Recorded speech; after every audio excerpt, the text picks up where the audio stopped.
Fire it up. So, Yeah. and we are live, fully live. So again, thank you very much for tuning in to the episode 3. I've called it episode 3, so I hope it is episode 3 of the Ordinary View podcast. With me, guys, I'm from GDC Fitness. You can find me on most social media. Find is easier. Just go to find.gdcfitness.co.uk. That'll take you to my link tree and all my links to what I do is on there. Lee, do you want to introduce yourself?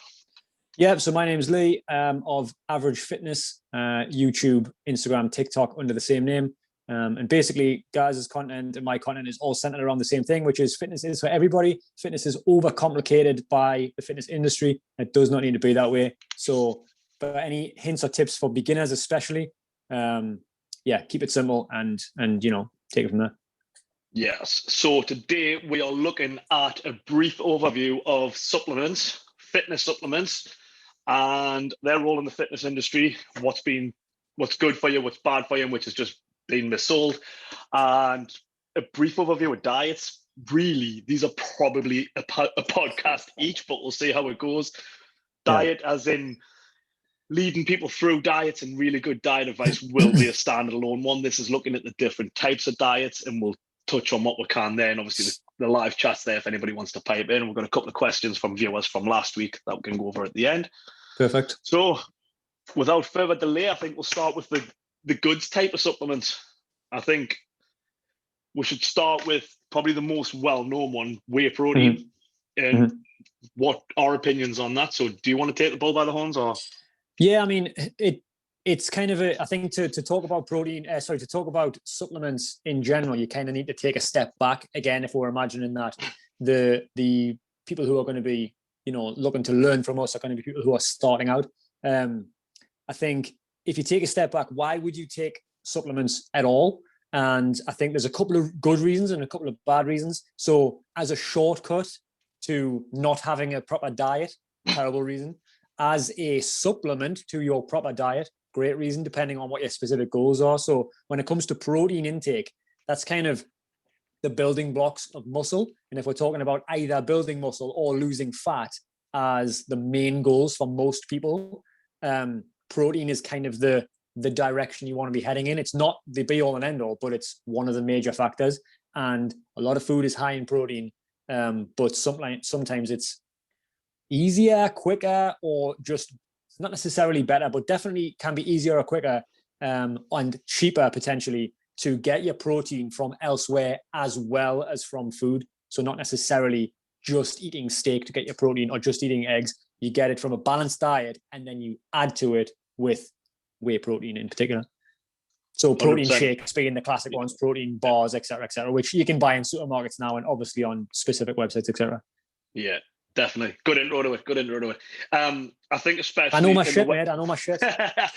In Western culture, like our diets are like so massively carb and fat dependent. Even like when you go to the supermarket, like for a long time, protein was never mentioned, but over the past 5 or so years, the marketing industry's jumped on the fact that people are getting smart and they're looking at more protein stuff. So every packaging you see is like, it'll either say low fat, low carbs, which they've used for years, but now you're seeing more and more high protein. Definitely. But 9 times out of 10, you'll pick up this chicken wrap and it'll say high in protein, but it'll still be very, very minimal compared to the rest of the carbs and fats and overall calories that's in there, the macros that's filled that up. I think what the fitness industry has actually shot itself in the foot with, and this is probably the one supplement that is done badly for, is marketing. They've spent so much time making protein this magical portion. You must have your protein shake 30 minutes after you train, and the market it so much towards bodybuilders that now the other side of the fitness industry, the regular people now think, I'm not drinking protein, I don't want to be massive. And that's the one time I can think of that marketing in the protein in the fitness industry is actually worked negatively towards what they wanted to do. It's an interesting thing where, like you said, they've kind of shot themselves in the foot a little bit where, it's almost common knowledge, i.e. most people think this way, but it's actually the wrong way around, that if you want to lose weight or lose fat or whatever, that you need to perform certain exercises or raise your heart rate for a certain amount of time or whatever, and eat less. Whereas actually whilst those things play a role, eating more protein equals potentially creating more muscle, which in turn leads to burning more fat. It's not quite that simple. And, but like eating protein is kind of the key to building muscle and to losing fat. So it's almost as if they've marketed a certain way and they've gone so far down the road of build muscle that they almost can't come back to say, oh, by the way, it's actually good for losing fat as well. Do you know what I mean? Yeah, definitely. Protein is not a fat burner, but it's something that goes along with that. It's a strange situation that, like you say, the fitness industry's got themselves into. And it's almost like there's no turning back now. It's like we're just going to have to think of a different way to market it altogether rather than telling people the truth. Yeah, Martin's just hit a total thing there in the chat. He's put Warburton's protein bagel has less protein than the standard one and not much difference in calories. Like marketing is the fitness industry's absolute nightmare. It's the one thing that I try to fight against. Crazy. Sector. They label them up as protein for naive people like me to buy them at a premium rate. But it's we're true. all in the true. same boat. You see like Snickers protein bars and they're like they taste nowhere near as good as a regular Snickers. Hell, I'd rather just get a Snickers and a protein shake. It's probably gonna be 50 calories different. But protein is what I like to think of protein as. Rather than a supplement, start thinking of it as an ingredient. Mm-hmm. Yes, have it as a snack, as a protein shake. Have it after your workout. Have it in between meals or something. A lot of people use it like where they would usually go in that break and have like a bag of crisps or some sweets or something. They have that protein shake, maybe a chocolate one if they're a chocoholic, and it just that helps them get through that with a healthier version of a snack. But me, I very rarely have a protein shake these days. If I'm using my protein powder, I'll get like a yogurt and I'll throw a scoop in there, or porridge and I'll throw a scoop in there and just mix it in as an ingredient. Think of it as a superfood, as much as I hear that word as well. But I know use what you mean, use it as that rather than thinking, like I can't deal with shakes no more. Christ, I've been drinking protein shakes for the past 10, 15 years. And now I'm just sick to the back teeth of them.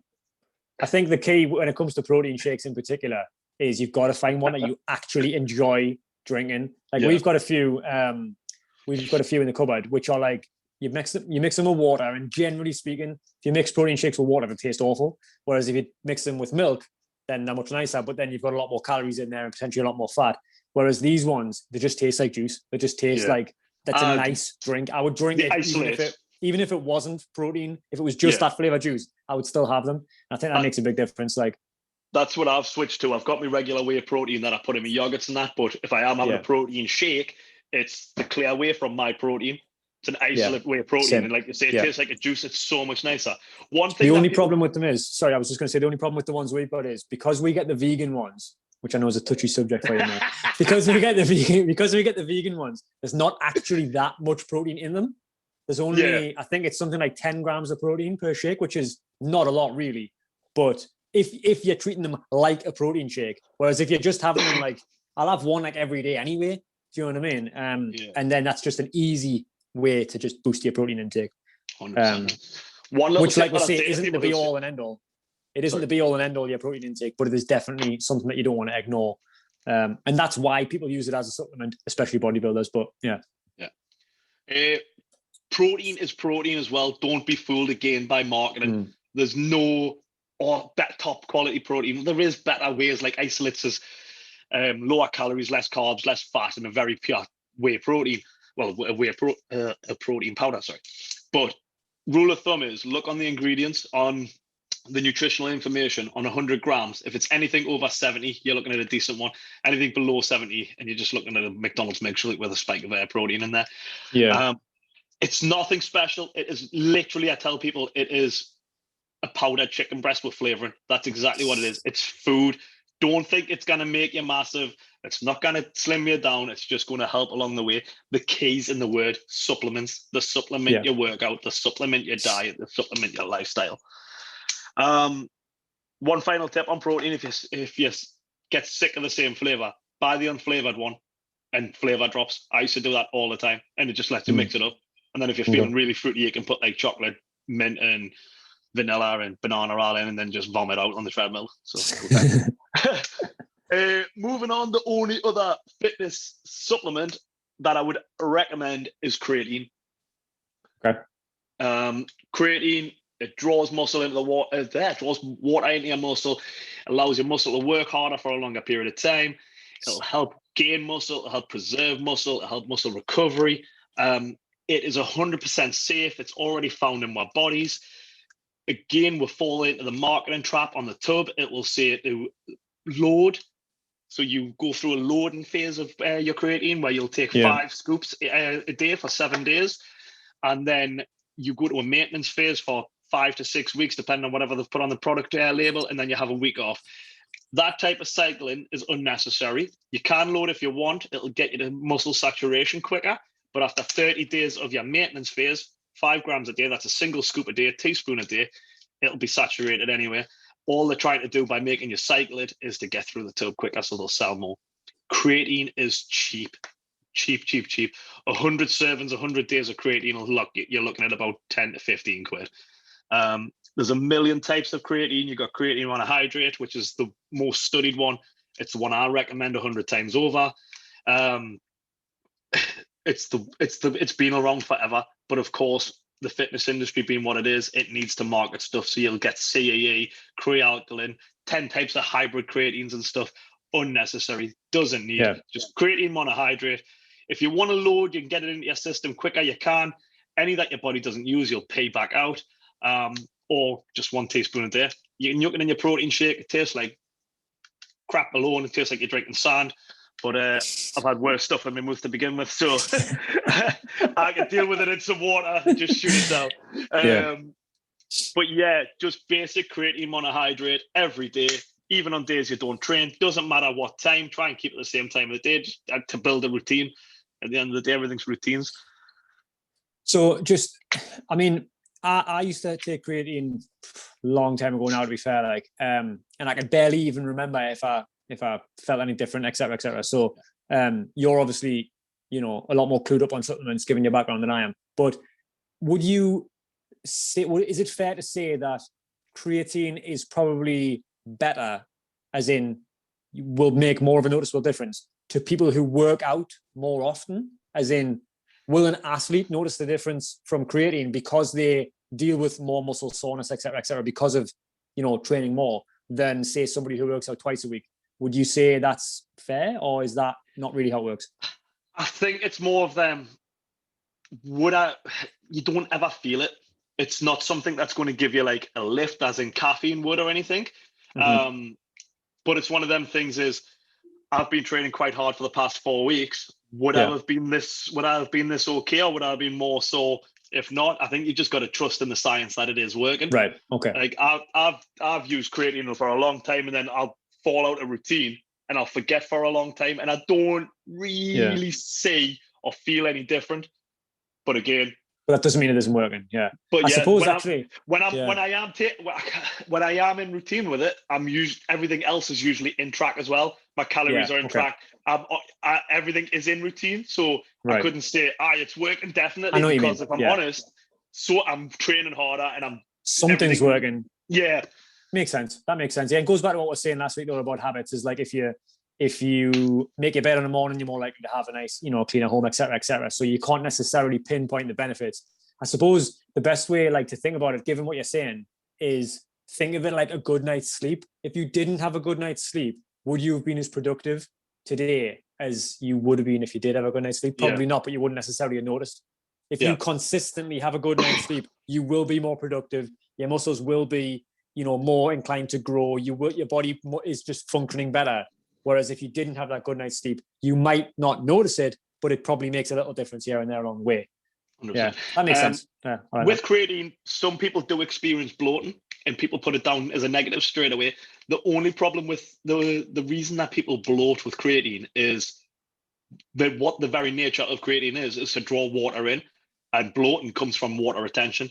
So if you're not hydrated enough, or you're not giving enough water with something that's trying to get water off you, you're going to get water retention, and you're going to get bloating. So the more water you drink, the better the creatine will work. Obviously, you'll pay more for the starting, but the regulation, the homeostasis will kick in, and you'll be fine. Good goal. Yeah. Okay. I think that covers that. We're going to move on to the bad supplements, but I think this one, and maybe I'm going to be a huge hypocrite here, is it's a good one and it's a bad one. It's a double-ended sword, and that's pre-workout. I'm thinking of the stuff that's popular on like hold on, there's a pre-workout's like taking over a life of its own. It's become like an internet phenomenon, a bit like, you know, everybody skips leg day and all that. It's like it's kind of taken on a it's cool and it's edgy at the minute. Yeah. One thing you I've see people just like noticed it in the chat there. Martin's asked creatine in tablet or powder form. It goes a lot down to personal choice. Back in the day when I had the supplement company, I haven't had a look at creatine tablets in all honesty for a long, long time. But back in the day, creatine tablets tended to be a lot of tablets to take, like 4 or 5 tablets to get you 5 grams. Whereas the powder is 1 scoop. But personal preference for me, into a juice or into a water, down, job done for the rest of the day. I suppose it's one of those things where, like, what inconvenience would you rather put up with? Would you rather put up with the taste, or would you rather have to take 5 tablets to eliminate the taste? So I suppose that. Will you forget to take the powder, or have you got can you put the tablets in like a pot that you'll know to take or something? But it's personal preference. It's as long as it's the product you want, as long as you're getting the 5 grams, you should be golden. But yeah, back to pre-workout. It's became edgy. It's became cool. I mean, TikTok is absolutely booming with videos of pre-workout. Like, where am I? Took 4 scoops. Memes everywhere. Picture memes. Everybody dry scooping this thing, and they're awesome. Yeah, that's like a cultural kind of like phenomenon. I want to see someone dry scoop super noodles. Open the packet, chew the noodles, put the powder in, and then pour the kettle down their mouth. That's what I want to see. Then I'll be impressed. You will get my like, you will get my follow. Not friggin' pre-workout powder. But what is pre-workout? Pre-workout is massively stemmed drinks. So the average pre-workout's 200 milligrams of caffeine, 200 to 300 milligrams. I think off the top of my head, the average cup of coffee is probably around about 58 milligrams. So you're looking at 4 cups of coffee concentrated in. A can of Red Bull, a 250 ml can of Red Bull is 80 milligrams. So you're looking at 2.5 cans of Red Bull. Gives you that stim kick. It gives you that energy boost. Wires up the central nervous system so you're ready to go. There is other little goodies in there if it's a genuine product. Beta-alanine, Citra. I can't even say the word off the top of my head. That'll help you with pump, help you with muscle endurance, that sort of gear. But for the most part, it's an energy drink. It's a pick-me-up energy drink. Why I class it in good and bad? It's good because it feels awesome and you get a good training session out. It's bad if you've got an addictive personality like me. And I swear to God, my wife hates my pre-workout addiction. I get up in the morning and the first thing I do, I go to the toilet, brush my teeth, come downstairs, and I have a pre-workout, whether I'm training or not. I have to. I don't drink coffee. I don't drink Red Bull or out much like that. So I'll have like I say that's my morning coffee. 4 cups in one go. I mean, to be fair, like if I'm at work on an early shift, I'll have a cup of coffee before I leave the house, 100%. I don't think I've ever left the house in the last like 15 years without having a cup of coffee first. It just doesn't happen. So I'll have one then, and then when I get to work, we'll work for an hour or so, and then we'll have a cup of coffee while we're finishing off doing what we're doing. And then we'll open the shop. And then by 10:30, I'll have had a third one. So like, I'll have 3 coffees in the first 4 hours of being awake. The difference is, I suppose, is like, that's because I enjoy drinking them. It's more of a routine type thing. Whereas if you're drinking pre-workout, it's like, it's designed for a specific reason, you know? And yeah, it's probably a slippery slope, I guess. Maybe it's not in the way you think of it, like drugs wise, but like, you know, how long is it going to be before you start having 2 or 3 or 4? How long ago was it when you started having 2 or 3 or 4? Do you know what I mean? Again, if we're not talking about you specifically, if we're talking about people who are starting out, people who have maybe started seeing some progress and are thinking, okay, how can I take it to the next level? You know, I've lost the stone I wanted to lose, and now I really want to focus on getting better results, you know, being able to lift heavier, or being able to run faster, or being able to grow some muscle or whatever. Is that the next step? And I would say my gut feeling is probably not. It's probably further down the road. People obviously know I take pre-workout hell. I put it on my status like it's all I talk about really, and I like, I can't do this unless I had a pre-workout. It's a major part of your personality, to be fair. It's like Gaz left the room and pre-workout took over. Like, but what I say to people when they say it was like, should I be taking a pre-workout? And no, like if you are training and you're happy and you're going to training and you're enjoying your training and you're seeing results, or even if you're just getting through it, you don't need pre-workout. I used to train all the time without pre-workout. And then I remember one day I was finishing a 6 o'clock shift at British Airways, and one of the lads who was training was like, are you going to the gym? I was like, I went, do you want to try this No Explode? It was like proper like peer pressure. Like, you want to try these drugs, mister? And I was like, oh, I was like, what is it? Like, naive as out, only been back training a few months. And he was like, oh, it just gives you a kick in that. And like, there's me going down the A1, like, boom, boom, boom, like, yeah, like rave music all the way. Had the best workout ever. And then I went to train the next day and I was like, that training session was nowhere near as good. And that's where it comes. You become reliant on it. Like, my training's not as good as I don't take this. So why do you want to be wasting? If my wife's watching this, she's going to come in and be like, why you want to be wasting money on pre-workout? Rah, rah, rah, rah, rah. I've got a bin bag, put it one side for you. Finally, you've been listening to you. Shut up, bitch. Doesn't that where all my stash of pre-workouts, so keep them all out of the house in case you binge them. It's basically, it's a drug. That's what it is. It just is. It is a drug. It's the same kind of route. And if you know yourself, probably not a good idea for me to get that kind of thing, then it probably isn't a good idea. I'll be honest, I've only taken pre-workout. I can only think of one time. And the thing I noticed, right, is I went and did my workout. I didn't feel much different, except I was absolutely sweating my tits off. I couldn't believe how much hotter I felt in the same environment that I always trained in. And I was like, that can't be just like in my mind. That's got to be like a real thing. And obviously it boosts your heart rate, so clearly it is, linked. Well, I had a couple and of I didn't really this, say and my the point. heart rate's kicking around the 85 mark, and I'm usually resting Jesus at 54. Christ. I'm on a walk right now, Sahia. My resting heart rate's like 52, and I don't do any like cardio at all. You know what I mean? Like, I've always had like a lower resting heart rate than normal. Martin says makes my skin itch and my ears tingle. Yeah, that's usually the better line. The more you use that, the lesser thing is that you'll adapt to that. He's put thoughts on knobheads, like, I'll not call out the names because obviously we didn't want any heat, but like influencers promoting their bullshit pre-workouts, tablets, and magical drinks, selling the idea will double your calorie burn. Can I take this one? Yeah, go. Here's my thought. Who's question? Martin. Here's the crack. If someone's promoting something and it isn't free, it's generally for one reason and one reason only. Like, you know what I mean? I know that's not everybody. And I know it's not even necessarily the same people all the time, as in sometimes they might be promoting something because they genuinely believe in it. Generally speaking, no, not interested. Especially if they've got this is definitely something we're going to have to do a podcast on, about influencers and supplements you can buy off the thing. But if someone's got a wide range of brand of things, that's selling, they're trying to make a profit. That's what they're doing. They're a supplement and again, company. Going back to episode 1, I want to say that's fine. There's nothing wrong with that. But like, just don't sell them misinformation. You've got to think, why would you buy from them and not somebody else? What's the unique selling point? If the unique selling point is that you know those people and you trust them and you want to support their business or whatever, fine. Yeah, no problem with that at all. If you admire their physique or whatever, in whatever way, and that's why you're buying it, bad idea. I think bad idea, because I would hazard a guess 90+% of people who sell things or promote things on their social media, they've never tried that product.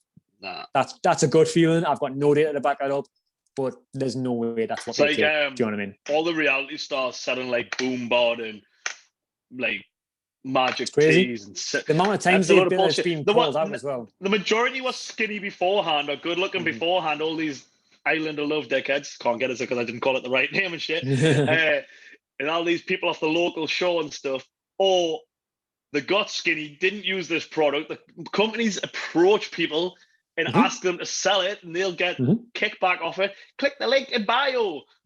Oh, again, there's nothing wrong with promoting a product. If a company approaches you and says, if it's real, but don't sell bullshit. Yeah, this is our product. This is what it does. Here's a free sample. We'll pay you $1,000 to promote it on your Instagram story. Fine. I've got no problem with that. Say that. Yeah. Say, I've been approached by this company. apparently this product is great in this way, that, and the other. I've tried it. I think it's pretty good. There you go. The trouble is, that's not going to get them a very good reputation, and they're not going to get as many sponsors from doing that. So they're acting selfishly, even if it's subconsciously, not necessarily in a negative way.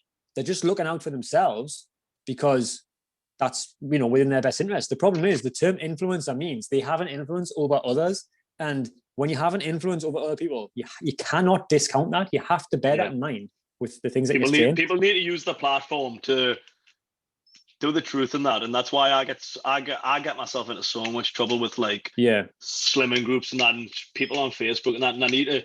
I'm trying to run a script to get rid of all my news feed, so I'm on Facebook, so it's totally blank because I just end up having arguments with people over shit that I don't need to. I think we should move on. Sorry.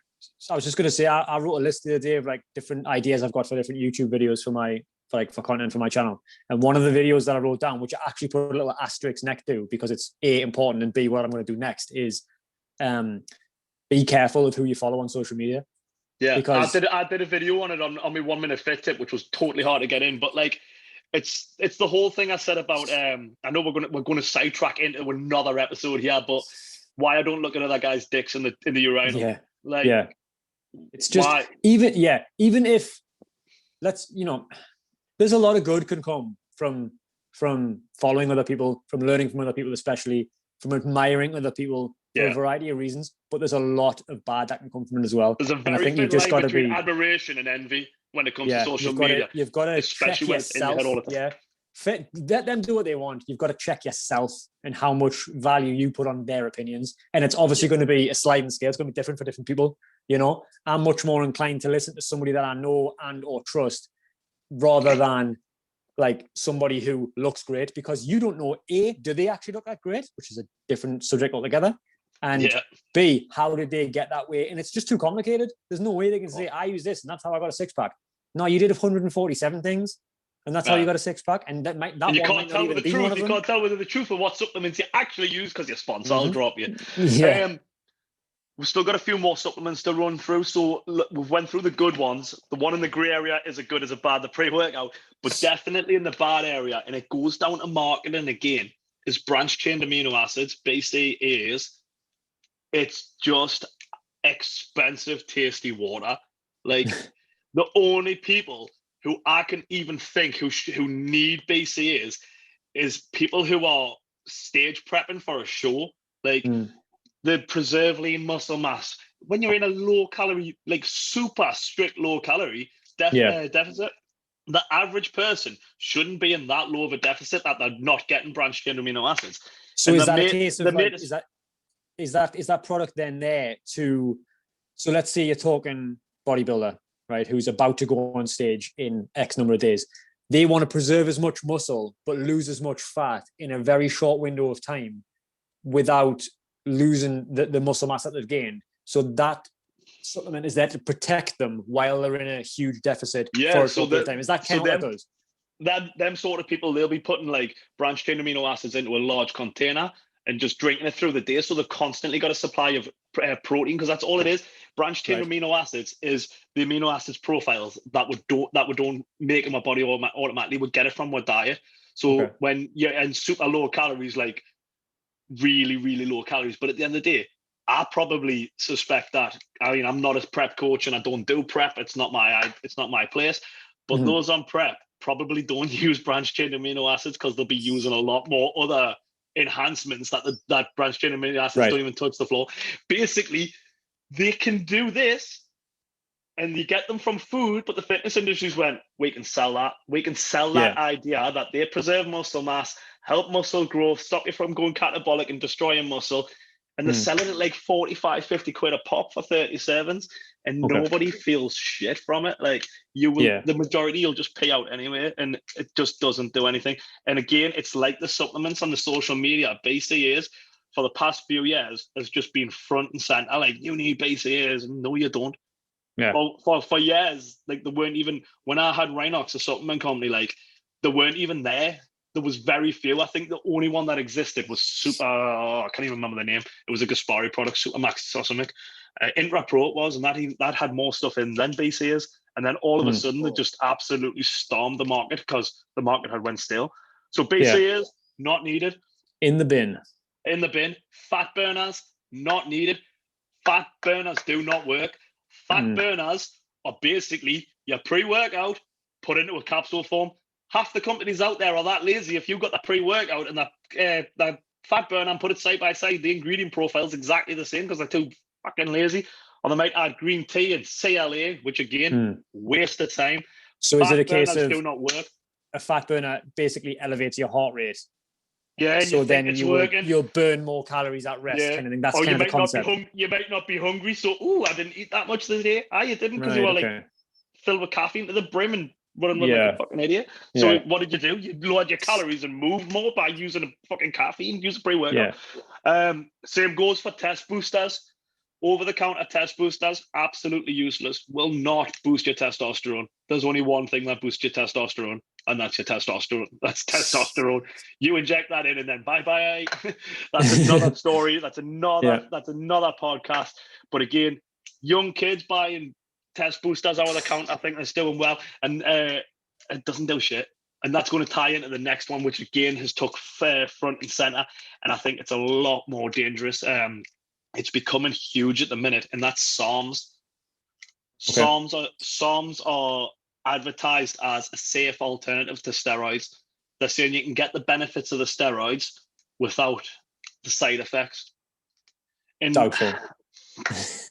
It's not like the SARMs will. There's loads of different SARMs, and they're made for various different reasons. Without going too deep, most of them are made for diseases with muscle wastage, such as like HIV and that sort of where you kind of getting, and they will give good results. But the problem is one of the main problems is there's no long-term studies on them. All clinical trials come to an end. They literally have to put on the product. They're not even meant to be selling them in shops, but it's such an unregulated industry, the supplements. They have to put dietary supplement for it to be something you can swallow, but then in big capital letters, every bottle has for research purposes only, not for human consumption. If something's got not for human consumption written on the bottle, don't fucking eat it. Okay. But yeah, I'll be honest, before you mention it, I'd never heard of them. But that doesn't mean that it isn't. It's not something that hasn't got momentum behind it. And like you're saying, BC, it's getting ridiculous now. Like on TikTok, ago, the amount of youngins that are talking about on, like obviously TikTok's the place for youngins at the minute. Yeah. And there's people just selling them left, right, and center. So the first problem is there's no research. The second problem, it goes down to regulation in the fitness industry again. And, you don't know what you're getting. SARMs are expensive to create, and you've got to get the bulk product from China. So people are using what's called pro hormones, which are cheaper to make, which is a synthetic steroid, and just banging them out as SARMs, which again you don't know what you're taking, so people aren't aware of how to come off the product, and people aren't educated when they're using SARMs how to come off the product either. So it's just youngins running into danger. So just avoid them. Just avoid them. No need. Sounds good. I think last bit in the supplements is just vitamin and mineral supplements. People overlook them, looking for the good stuff, the stuff that's flashy with a good labeling, like your basic stuff, multivitamin, vitamin C, vitamin D. You go to the doctors feeling shit when they can't realize what it is. They just put you down to a vitamin D deficiency. Yeah. Get on My Protein or something and get a decent quality vitamin D. But there's loads of benefits to vitamin D. Vitamin C is your immune system. Just be healthy. Yeah. Again, for the cost of like half decent multivit or whatever, it's not even worth arguing about, is it? But then again, the fitness industry comes in with 50-pound bloody packs, they're called, and you're like, it's a packet of 12 things, but it's bad news if you start overdosing, I guess, on particular vitamins. You don't want to take the piss and be like, well, these two young lads said that vitamin C was great, so now I'm taking 18 tablets a day. No, that's not what we're saying at all. Read the fucking bottle before you do anything. But generally speaking, most people are deficient in, most vitamins, really. Yeah. Special bad diet. I mean, grab that went on for 40 minutes. Like, Jesus Christ. You wonder I'm Yeah. getting hungry. So yeah, supplements, basically, if you're going to use, I think the way, what we're basically saying is, if you are just starting out, if you are what you would consider to be a beginner, if you're not looking to get into a specific sport or really take something to the next level in terms of weightlifting or whatever, you're probably not going to need supplements at all. Or if you do, it's going to be the cheap Basics. stuff, essentially the basic Whey stuff, the protein. motivates, maybe a bit of protein and some creatine if you feel it's If you're going to be doing muscle, applicable. if you're going from if you're sports If you- or muscle gaining, Yeah. yeah, If you're going any further than that, then you need to be asking yourself, is the reward worth the money you're putting into it? And the answer is probably no. exactly. So moving But on to diets. If you want your kids not to go on drugs, supplements is the way forward because they'll never have any money for drugs. Get them in the gym and get the supplements. They're never gonna go off the rails and buy drugs, so they'll never have any money. We'll move on to diets. I think it's a really important point, I think, to talk about the actual word diet. When people hear diet, they think cutting out foods, minimizing portion sizes, to lose Giving weight. something That's up, not what a diet is. restrictive. Yeah. Diet basically is the means food you eat something on a daily you eat. basis. Yeah. To stay alive. It's not, it's not complicated. It doesn't need to be restrictive. But it depends on what your goal is. And I think if we just break it down into one of two things, let's call it one of three things. Are you happy with your current weight? If so, stick to eating roughly the amount of calories that you need to maintain that weight. If you're looking to lose weight, calorie deficit. If you're looking to gain weight, calorie surplus. And it really is that simple. How you get there is through your diet. And that's it. Yeah, so what 100%. you eat, whether you eat a little bit more to gain a little bit of weight and a little bit of muscle, or a little bit less to lose a little bit of weight, a little bit of fat, is obviously dependent on the specific person. But do not be fooled by this diet, that diet, the other diet, whichever ones we're going to go into. They're all there for the same reason. Yeah. So what we're They're looking all at, there for one of three reasons. Yeah. Yeah. So this podcast, we're not going to look into how to diet. We're going to look at the different types of diets. Yeah. And just be, I'll really stop myself from going in there. The different types of diets and how they may be benefit to you. We'll briefly go into them. We're not going to go deep and we're not going to talk about how to do them as such. So I've just wrote a list down. The first one is, again, front and center popularity contest, intermittent fasting. We touched on this in the last podcast. Yeah. What intermittent fasting is intermittently fasting. Basically, for the most part, you've got 16 hours of the day where you fast, where you don't eat anything. You can drink as much water or calorie-free pop. Didn't say soda this time. I got called out for saying soda on the last one. Personal growth, that It is. So you don't starve yourself. You fast for 16 hours of the day and you have an 8-hour eating window. So usually your eating window is midday, 12 o'clock till 8 o'clock at night. So you've got 8 hours where you can, they put it as you can eat whatever you want, but that's just bullshit. They're running on a gamble that one, you'll get full quicker because you're starving and you'll eat quick. You'll eat a load in the thing. But again, 12 o'clock to 8 o'clock for the massive amount of people, you are busy. You're at work. You're dealing with the kids. You're doing whatever you need to do. Your day is busy between that time. And then between 8 o'clock at night and 12 o'clock the next day, 8 o'clock you're finished eating, so you're satisfied till about 11. You go to bed, you get up, you're busy. It's only a matter of willpower for a couple hours. Yeah. Like you've said before a bunch of times, it's basically skip your breakfast and therefore you'll eat lower calories. Again, intermittent fasting is basically a weight loss type diet. Like as we said before, not all diets are weight loss diets. And the basic fundamentals behind it are you'll eat less if you eat in less time, which again makes perfect sense. There's been a lot of claims around intermittent fasting that it boosts different parts of your life. So much pseudoscience. There's a guy who's saying it's not about calories in versus calories out. And he's writing books on intermittent fasting and making a fortune. And he made a statement that having a pack of cigarettes is healthier than having a bowl of chips. I'm like, if you follow this guy and buy his books after he said that, like, what the hell? You just...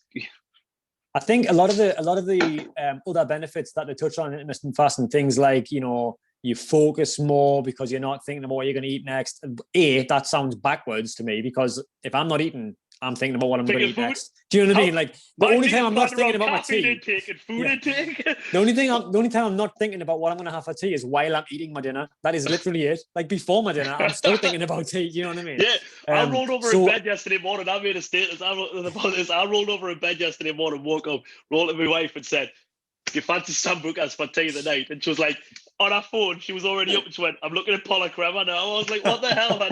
We haven't even had breakfast and we're talking about that's food." how So you know you're in anyway. love. Yeah. But Listen, again, there's it's a nothing wrong with intermittent fasting. There's nothing wrong with no. if you feel like that is going to work for you. And I mentioned last week or before, the later I have my breakfast, the more likely I'm going to have my dinner later. The more likely I'm going to have my tea later and not snack in between. And that makes perfect sense. And if that's the reason that you're doing it, fine. But that's not technically intermittent fasting because it's not sticking to hard and fast rules. But then why? Like, what's the benefit of sticking to 8 hours instead of 9 hours? Yeah, There'll be none. it's There'll like be none. clean I'm eating, isn't confident it? to say there'll be none. People just need to say they belong to something. But Yeah, I I did get that. intermittent fasting and I did enjoy intermittent fasting because I don't usually have breakfast. I'll have breakfast if I know I'm going to have a busy day at work. I'll force myself to have breakfast, but I can quite happily go till 12, 1 o'clock without any food. But again, it goes down to two things. The diet works because it's a calorie deficit, but it fails at adherence because it's not lifestyle suitable for most people. Like I was meant when I was at work, I could stick to that when I was at work easy. But if I was off work and I was with the family, like, oh, do you want to go for breakfast? Nah, I'm intermittent fasting. Like, oh, my window doesn't open till 1 o'clock because I'm not finishing kickboxing the night till 8:30, so I need my window to go till 9, so I can't eat with the family. You've got to wait. Like it's not lifestyle. You're just setting yourself up for failure, aren't you? Really? Yeah. You're making it hard for yourself. Like make it as easy as possible for yourself. That's why there's nothing wrong with making something easy to achieve. If it's gonna be the same goal, achieve it in an easier way. Yeah, fine. Occam's razor. Usually, the easiest answer is the right one. The next one, keto. Say again, keto. Keto. So, also known as bullshit. Giving up carbohydrates. I'd rather chop me arm off. And that was the cleanest way I was going to put that. When you just said giving up carbohydrates, I literally felt like a pit in my stomach for a second. You know, like that feeling when you hear something you don't like and you go, "Oh," that is literally how I felt when you said that. That was spooky. Like, yeah. So the ideology behind it is when you switch out when you give up carbohydrates, with carbohydrates being the main source of energy, you give up carbohydrates, it will force your body to look for a new source of energy, and it turns to body fat. It turns to your body fat stores for energy. There's two trains of thoughts for who should use this. Again, it's a good tool for those that are going on stage, prep stage, because they can lose fat very quickly on it. And the science, I haven't read the full science articles on it, but for those with epilepsy, it's meant to help with their seizure control. That is way above my pay grade. And that may well be the case, and that's fine. I think the funny part about what you've just said, those two different groups of people who it will be applicable for, that probably applies to 0.01% of the population. And that's 100%. Probably where that diet belongs, in my opinion. Yeah. Again, the science behind that, restrict this so that that sounds fine. But like that can't be it. Do you know what I mean? You're creating a calorie deficit because you've took a whole macro out. You can only eat so much chicken and eggs and all that, like just protein and fats before protein fills you quicker. So if you're making the majority of your diet protein based, you're going to be full quicker. You're going to eat less in the long term. Again, I tried it. I lasted till 5 o'clock in the evening and thought, screw this shit. I didn't even hit ketosis. People say that after 3 or 4 days, you'll feel groggy for 3 or 4 days. You hit ketosis, which is where you've depleted the carbs and you're using your fat stores and stuff, and you feel better. Your energy goes through the roof. I think they're trying to convince themselves more than me, but that's their thing. But then, like, what happens when you go to the bar and you get like a vodka? I can drink vodka and Diet Coke because it's got no carbs, and the barman's not paying attention, puts Coke in, boom, your diet got ruined even there. Bam. You picked up the wrong soda. Again, you're just making it hard for yourself. I don't see the benefit. I was scrolling through, I want to say Instagram the other day, and I seen a fitness influencer talking about keto diet, and they were like, I've lost 8 pounds in 5 days. And I looked and I was like, you don't even look like you've got 8 pounds to lose. Like that is not, that Yeah. cannot be healthy. That No. can't be healthy unless you're like 300 pounds plus. Losing 8 pounds in a week is just a terrible, terrible way to go. And even if you are 300, 400, 500 pounds, 8 pounds is a lot. Do you know what I mean? That is not okay. Again, if it's for a very, very specific reason, like stage prep, in a very, very short window of time, do what you want. Do what you want. But if it's for longer than No. a few days, nope. People Bad I said at the news. start, like Western culture is very heavily carb based. So you Yeah. use keto for 5-6 weeks, you lose the weight, then you revert back to your normal eating habits. You're just going to balloon. I know Yeah. people who looked amazing coming off keto, and then I see them a month later. I'm like, shit, son, you're bigger than what you Yeah. were when you started that shit. Yeah. The bounce back But I mean, again, the kind of the fundamentals is probably not a bad idea. We eat too much carbs as a Western society. Eat less carbs then. Why none? Why zero carbs? Like, doesn't extremes, I don't believe in that. No, like I don't believe in that at moderation all. and everything. Lower your carb intake, increase your protein intake. Jobs are good. You don't need to make it more complicated than that. The next one's similar but not that I've got written down, and it's like paleo. Do you know what the paleo? Okay. So the paleo diet. I don't, but I know. Yeah, I haven't went too deep into it. It's like it gets named different things, like the ancestral diet, the prehistoric diet, and a lot of people rave on this, on the benefits and that. It's basically like non-processed foods, your meats, your fish, fruits, nuts, veg, seeds, that sort of legumes and that. And again, if you're eating a lot of meat, you're gonna fill up quicker. It's going to create a calorie deficit. You've removed a lot of food, especially for the average person. They're just going to stick to boring. Right, their meals are going to be the same. It's going to be like keto all the time. They're not going to have a berry diet. They're going to get filled up quick because they know they can eat this steak. Someone was trying to convert us into the meat-only diet the other day, and I swear to God, that did sound really good. He's like, I'm cooking 35 pounds of bacon for the next 2 days. I was like, shit, sign me up. Don't even tell me anything more. And then I realized it was Friday, and I was like, screw that, I want pizza. Yeah, I have heard a bit about the caveman diet, or whatever you want to call it, for very, very, very specific problems, like health conditions. And obviously there's limited science on whether it can be a good thing, A, at all, or B, in the long term. But that sounds a little bit like a fad to me, unless you are part of the 0.1% who needs I read to, one of Tucker Max's books, and he used the paleo diet to increase his testosterone because he blasted x-rays at his balls and destroyed all his testosterone. Don't do that either. But he said that was one of the main points, because he got rid of all the processed foods, which obviously are quite damaging to our health, but easy to access. So again, intermittent fasting creates a calorie deficit via limiting the amount you eat. Paleo and keto creates a calorie deficit by removing macros or removing food groups. High carb, low carb cycling days. Like, this is, you've got a calorie target, and I do calorie targets by the day, but I tell people look at the weekly as well. Like, if you go by day, that's fine. Like, don't just adapt it. But having high carb, low carb cycle days, if you're a strict athlete and you know your training regime and how your body works, then champion. But having high carb and low carb days is just a lot of work, unnecessary, and it's going to create bad habits. Like, you do that diet and it doesn't work because it was hard work planning it. The next time when you look, right, I'm going to go into flexible diet, and you're going, but it was a load of hassle the last diet I went on.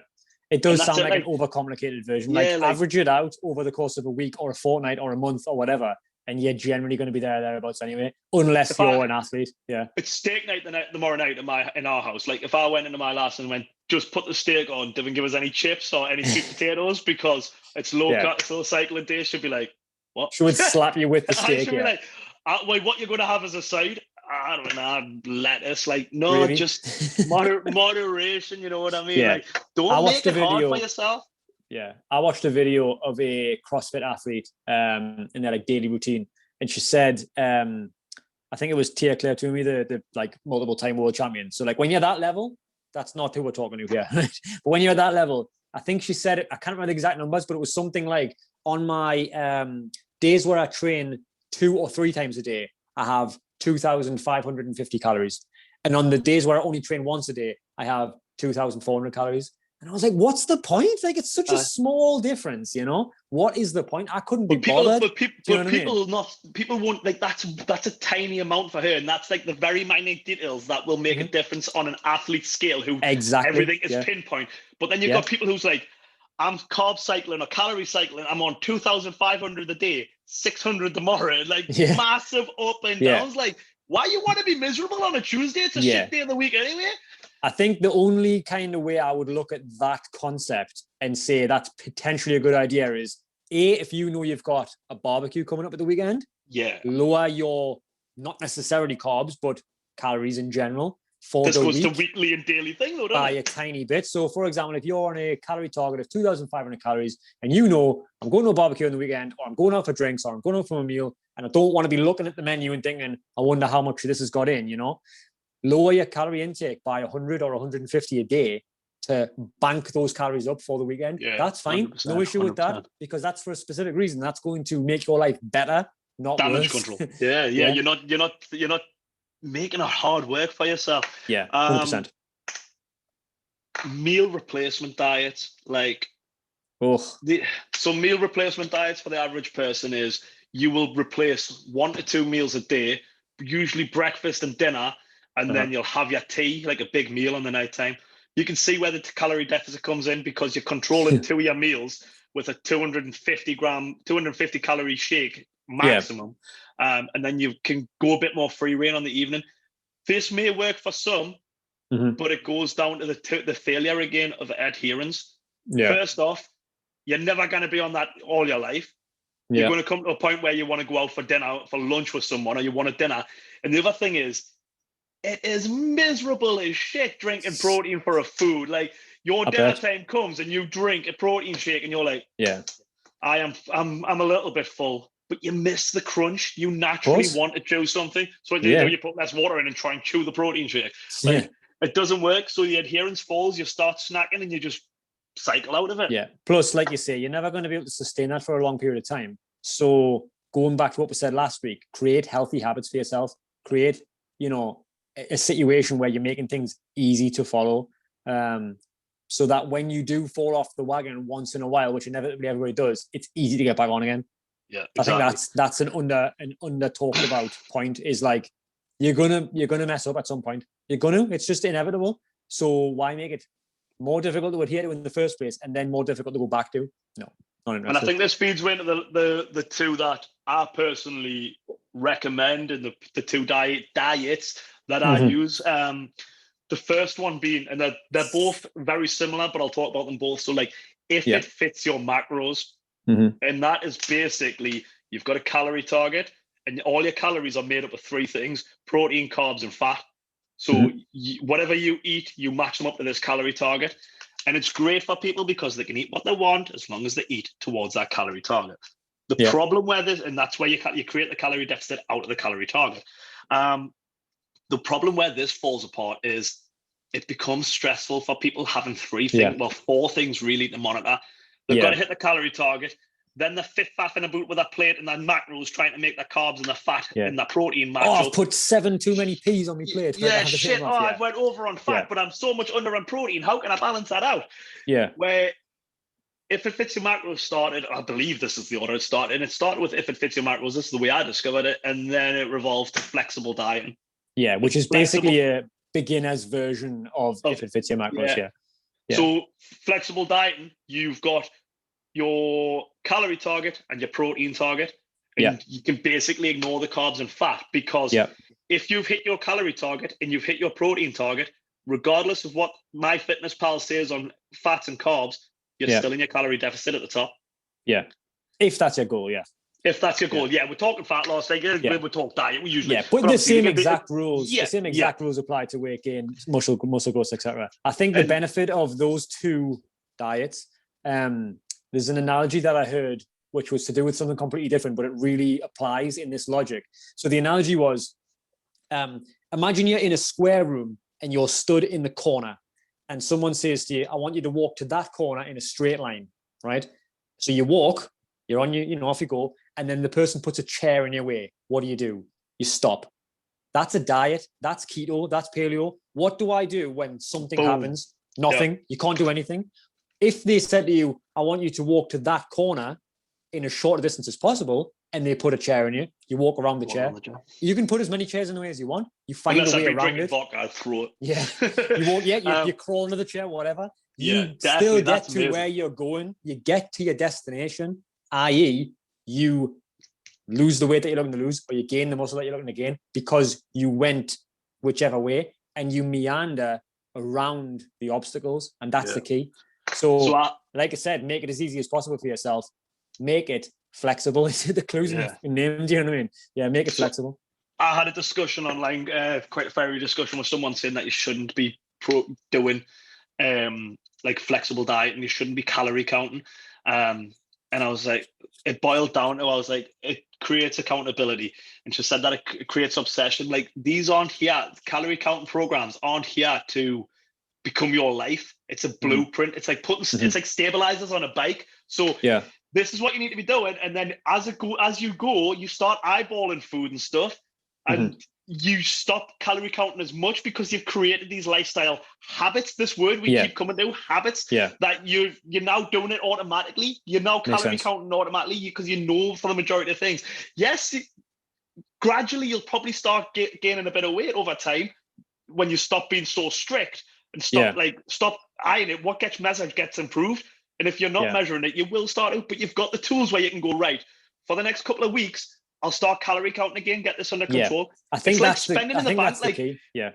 Nobody goes, shit, we're living in overdraft. Yeah, we better spend more money. You look through your bank statements and go, where am I spending useless money? And for me and my lass, it's just eat. That's snap. I think again, like I think that's a perfect analogy. Actually, look at it like you're spending. If you are, if you get paid roughly the same every month, which obviously, let's say a lot of people do, right? If you get paid roughly the same every month and your bills are always the same every month, you know inherently, roughly, I will have X amount left. And if for 1 month you've overspent a little bit and you've dipped into your overdraft, what do? Well, the next month you just tighten your belt a little bit. If that's applicable, if you don't need to because your overdraft is whatever it is and you want to do whatever you want, fine. But then you can move back again.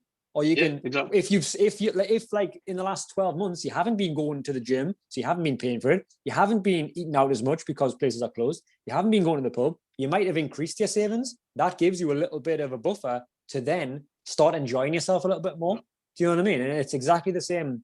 It's exactly the same concept when it comes to counting calories, following a diet, whatever. The benefit of the later diets we've talked about is they're easy to dip back into in the short or the long term for whatever particular reason that you think of.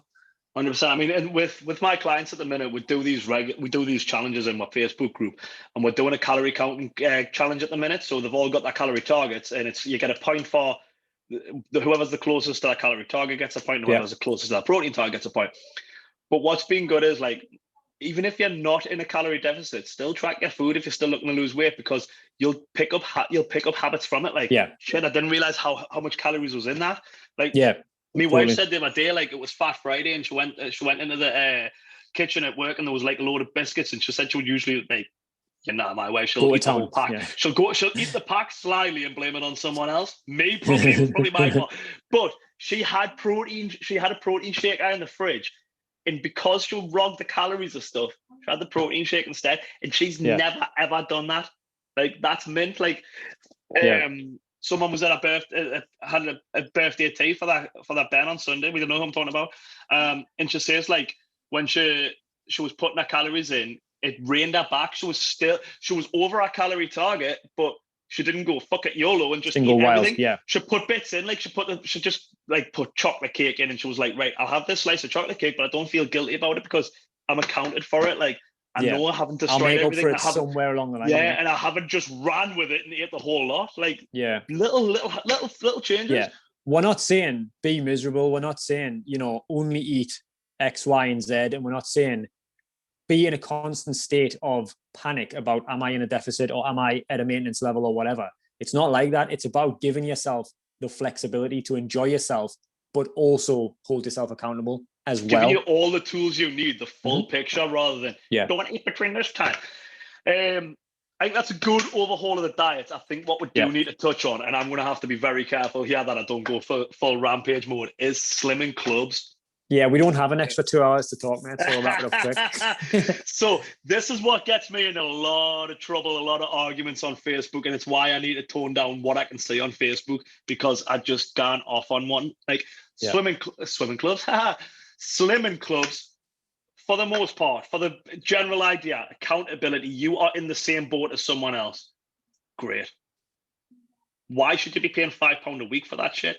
Yeah. You can easily make a group. You can find a group. There's hundreds of groups on Facebook. Mhm. But I think psychologically, it is maybe it's not so bad at the minute on Zoom because you're not in the room with people. But like Yeah. when you're going every Wednesday to the local church with 50 other Karens, and you've got to Mhm. get weird in front of them, and like Mhm. you're sitting there and you're shitting yourself, and you're like, I hope I've lost, Yeah. I hope I've lost, I hope I've lost, and you go up and they're only measuring your weight, which we talked on the last one. Yeah. Measuring your weight on the scales. It's stupid o'clock in the afternoon where you've already ate and everything's going to be different. You go up and you think you've had a good. I've been so strict. I've worked out. I've hit my diet. I've ate all my free foods, and I haven't smashed that banana up to make it 4 sins. You get on the scales and you put a pound on. Your life crashes. There's only certain things that goes on there. You either say fuck it and I give up and go on a binge, or you say I have to be even stricter, and you create an eating disorder for yourself. Or you just feel like shit and you feel embarrassed, like, what the hell? You either give up or it goes bad in both directions. I think the only good thing about slimming clubs is, well, there's two probably, is it gives you that accountability, or it can give you that accountability. Obviously, you've described how it can go wrong. And also, it kind of, I'm trying to think of how to put this without sounding like I'm being condescending.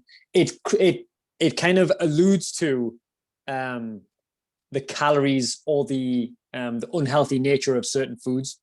Now, I think the trouble is, if you understand that, if you understand what they are and what they are there for, fine. If you don't understand it, it's worse than not knowing about it.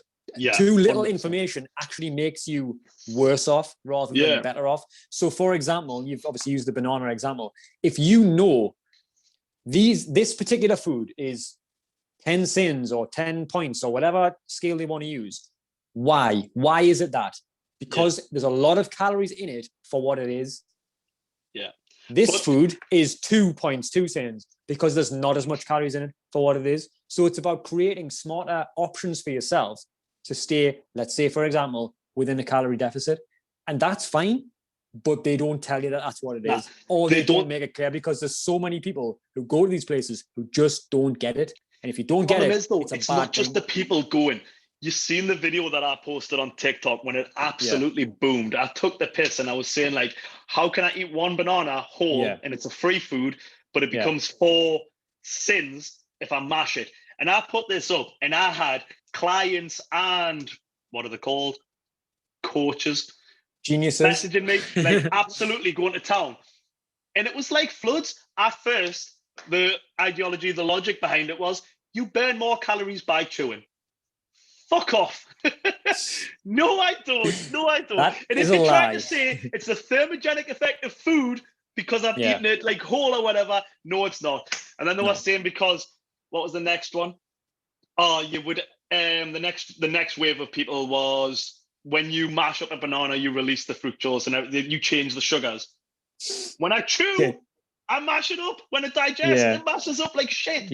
And then the final one is, which I can see where they're coming from, but the point was none of what it took so many of them to actually get to this stage was you're more likely to eat more if it's blended or mashed up, period. Which but tell people that. So what is that? So what is that? You're basically saying if you eat more, you're consuming more calories, you're not in a deficit anymore. Yeah. I've just explained that in 4 seconds. And do you know what I mean? It's not complicated. Like every single person on earth understood what I just said. Do you know what I mean? Yeah. It's not complicated. So you're paying £5 a week to be kept in the dark by people who are in the dark by the parents that they're paying money to. It just educate people. It creates bad eating habits. It creates eating disorders. Psychological warfare through scales. It's just shit. Slimming clubs can be useful if you're the type of person that gets accountability from that. If you're not, and if you can't replicate that elsewhere, i.e. with an online coach with a group of friends who are in a similar position, or in an anonymous Facebook group or whatever, strangers Facebook group, whatever, then fine, go to these slimming clubs. Yeah, well, but educate yourself first. Like, do not if you go haven't there got friends who want to do it with you, or family Yeah. members who want to do it with you, that's fine. Nobody can say, well, I don't want to join a Facebook group that I don't know anybody, because when you go to Slimming World, you might only know, you'll be lucky if you know the wife who's taking you with you. And she's lost £9 a week 6 times and still looks exactly the same. Yeah. That's the last stab I'll get at agreed. that. I've got a couple of questions from last week. Those, Have you got any sent in? Nope. No. I got who was or is your fitness inspirations? I think that's a good one, because it can show who we've went through, who we look up at. Mm-hmm. That's a good one for, like, when we're talking about the influencer episode. Very on the cuff for me for a long time was Rich Piana. I knew you were going to say that name. I really did. I was thinking he could go with Z's, but I don't think he's going to. I think he's going to go with Rich Piana. Yeah. I mean, what Z's did for the Mexican stuff was great for all these kids who thought they would never make it, like all the nerds and stuff. Like, he showed them, like, but obviously he kept this. He wasn't as quiet. He wasn't as out there with it. But I think what I liked about Rich of course, I wasn't going to take the shit that he was saying, peddling, but he was honest about it. Like, this is one big ass dude who's telling you straight. And that's what drew it towards it. And then the whole, like, the whole stop making excuses shit, like that sort of gear. Stop looking for the easy way out. Even if you're on gear, you're on growth, you have to be hitting that shit. I think he was massive. He was massive. Obviously, like literally. Everybody else, they'll probably everybody who knows us nowadays will be like James Smith. Like, I'm Jim Smith. Again, no, it's the same. It's the same mentality. It's like, cut the bullshit. Just talk about what actually matters. And let people live their life. Do you know what I mean? I'll come out with something, and then the next day he'll put an Instagram thing up, and like somebody it's spooky, isn't it? Did you know? Like, I'm like, shit. I feel like a fraud because he's saying it, and I feel like people think that like it's just It is spooky. But the 2 books that he wrote, the Not a Diet Coach and Not a Life, Not a Diet Book and Not a Life Coach. The Not a Diet book I didn't use for the diet advice. I read that, and it took away a lot of my imposter syndrome, because that's the shit I had been talking about for a long time. And the Not a Life Coach was a lot of thing, just reinforcing that I'm on the right track with what I'm saying. And it gives us business tips. Like, that played dividends to me, like, absolutely unreal. Only other person off the top of my head is Jamie Allerton. You seen him? No. UK personal trainer, does a lot on mindset, does a lot on, like, the sort of stuff we talk about, the same as, like, James Smith thing, runs in the same circles as him. Very down to earth guy. Like, he does lives on TikTok, and he'll just talk to everybody. Like, you'll have a conversation with you and stuff. Have a crack, I think a lot of people, like I say, a lot of people love honesty. There's very little that won't be forgiven if you're honest about it, or if you don't, or if you apologize for it, or whatever. Look at Tiger Woods, for example. Like, Tiger Woods lied for his entire career, got caught, and then everybody hated him. If he had just been honest, everybody would have loved him anyway. Do you know what I mean? It's the lying that people don't like. And I think that in terms of me, fitness inspirations, I'm a bit weird. I don't think I necessarily have, like, fitness-based inspiration in terms of, certainly not in terms of, like, I want to look like him, or I want to be able to work out. I take a lot of inspiration from, like, the process side of things. Like, for example, when The Rock says, be the hardest worker in the room, that's the kind of thing that I take inspiration from in terms of working out. Is like, I'm going to do this because I know somebody else won't do this because it's too hard. And also Gary Vaynerchuk, Gary V, is massive in the kind of marketing, business, leadership type world. And all of his stuff, he's the one that I took that quote from, where I said, you don't have to have a lot of things to talk about. You just need to believe what you're saying. Like, if you have 6 core beliefs and you articulate them in 100 different ways, that's fine. Like, you don't need to have 600 different beliefs. And again, accountability, taking control of yourself, no one's going to do it for you, et cetera, et cetera. So that's a very broad kind of inspiration for me, which applies itself in when you're at work, when you're working out, when you've got household stuff to do. Do you know what I mean? Like, be accountable to yourself, I think, is the best inspiration you can have. Gary V does a very, very great job of subtly making everything he talks about adaptable to everything. Like he Yeah. talks about business, but it Yeah. relates straight back to the fitness industry. And Mhm. somebody else who's a And lots of photographer, other I'll be like, industries. yeah, like Yeah. a photographer, I'll be like, what Gary Vaynerchuk says, it relates to the photography world. Yeah, totally. Like he's a very, very articulated man Basically, who doesn't come he's across as it because he's like, fuck Yeah. this, fuck that. Fuck. Yeah, yeah. But people He's a, miss how clever he is. Yeah, he's a very good communicator, I think. And I think that is the key.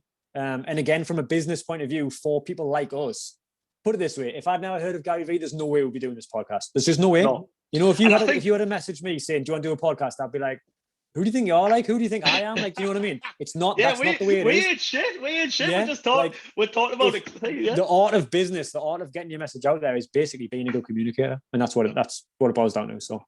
Fuck the haters. The other question is a more training-based question. Mm-hmm. Why do body parts change quicker than others? So obviously the way it's phrased, it could be taken as muscle growth or fat loss. So we'll touch on both of them. Touch on both, yeah. Yeah, both of them heavily depend on genetics. Yep. Muscle gaining wise, why does my chest grow bigger than me, faster than my arms, or grow faster than my legs? Genetics and the amount you train it. Yeah. Why do you lose body fat in other parts to thing? Why is my arms getting skinnier but my belly's still there? Genetics. You can't spot reduce fat. You'll lose fat overall. You'll gradually lose fat from places. Unfortunately, the last place we notice fat coming off from is the most obvious places. So for men, it's usually the breasts, the moobs, and the lower abdomen, the muffin top and the thing. For women, it's a little bit lower because obviously boobs are there. It's usually the stomach, the hips, and the butt. Yeah. But you will lose fat from everywhere, and I think basically don't let that fact discourage you for a couple of reasons. One, it's the same for everybody, not physically the same, not exactly the same, but everyone will struggle with that. And two, you can't change it. So if you can't change it, you either give up or you keep working hard. Yeah, definitely. Do you know what I mean? Don't let it discourage you. Trust in the process. From a muscle growth point of view, obviously, if you just train your legs all the time and you never ever train your arms, then you're going to see growth in your legs and not in your arms. That's how that works, you know. But unlike with fat loss. On the same thing, I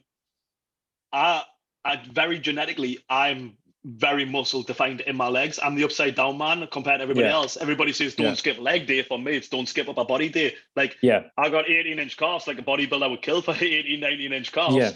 My quads are quite strong and everything, but I train legs a lot less because I'm trying to balance out the rest of my body. Whereas other people will naturally be gifted up top, gain like chest, abs, back, whatever, but they'll struggle to grow their legs. So they have to adapt their training. Don't let it get you down. Arnold and also Schwarzenegger. take advantage of whatever it is that you are blessed with. Take advantage of that, then. Yeah, Arnie used the philosophy because obviously he's the godfather of bodybuilding and muscle gain. He was huge up top, and he would go around with a stringer vest or topless on all the time. And then his coach made him wear a hoodie and shorts. Yeah, and he psychologically forced him to train legs harder by focusing on his weakness. And that's why you get a coach in it. Yeah. Both things go down to genetics. If you want to gain weight, if you want to gain muscle, work them body parts harder. They'll always lie underneath the fat. And if you want to lose fat, you just got to be patient. As long as you're in a calorie deficit, that body fat will drop. It will come. Use don't use the scales. Be patient. Adhere to your diet. Take photos. Measure and look at your clothes. Don't look at your clothes just on the bed, but how your clothes feel. Celebrate the little victories. You're on the right path. Yeah. All right, cool. Yep. So next week we should have a guest host. Special guest referee. He'll probably stop us from swearing and tell us to shut up. We've got Ross Gladwin of Ross Gladwin Medicine Sports Medicine. Sorry, Ross Gladwin of Sports Medicine. I was reading it while I was saying it and knocked it up. I've known Ross for many, many years through the kickboxing world. The episode is going to primarily be injury prevention, what happens when you're injured, and the road to recovery. Stuff I've dealt with massively. I was with the NHS for my knee for years, got absolutely nowhere, didn't even give us an MRI. within a year of working with Ross, he not only got us back walking, he got us back into competitive kickboxing, got us fit as a fiddle. And I send clients to Ross on a weekly basis with stuff like if something's wrong, I'm like, skip waiting with the NHS, especially in this day and age where it's all phone triage. One of my clients had a bad knee and he rang the doctors, and the thing was rest it and take paracetamol. Sent him to Ross a week later, came back and he was like, patella tendonitis, these exercises I should be right as rain in 2 weeks. 2 weeks have been laid up before he went to see Ross. He was like lying in bed. No better off. Yeah. So yeah, it should be good. If anybody has any specific questions for him, I'm sure that's the time to get really specific. Whereas obviously when people come to us with questions, it's very kind of macro kind of thing, you know. But yeah, that's probably it's probably going to be very, very, very valuable information to very specific people and people with very specific issues. Whereas I think generally our banter is kind of broadly useful to a lot of people. Yeah. So we should get a lot of that. I think he's going to talk about his new thing that he's launching as well, which is blood analysis, which I think is massively underrated and underplayed in this society. Americans get that blood checked I think a lot of, especially the males a lot in the UK, are suffering from low testosterone and don't know it. Tired, mood swings and stuff. And I'm going to be his guinea pig when it launches to be the first one to get it done. I'll have to do a little bit of reading up about that because I don't know too much about it. So I got my test levels checked, and the NHS said my test levels were fine. And then when I looked into it, the skill was between an 18-year-old and a 65-year-old. So how can you manage? You know what I mean? So test levels are going to drop, but I think massively a lot of people in the UK are looking at test level issues. But it'll also highlight vitamin and mineral deficiencies and everything else. So I'm very looking forward to hear his full rundown on that because it's only been quick discussions. So. Do you know what time we'll be on the air next week? Probably 6, I would guess. Probably 6 o'clock, 6 o'clock Sunday. Yeah. Sounds good. Okay. All right, cool. Wrap that up. Yeah, thanks for listening, everyone. Thanks for watching. Thanks for your input. Thank you. I'm going to close it off with 2 claps and a Ric Flair. Woo! Thank All right, everybody.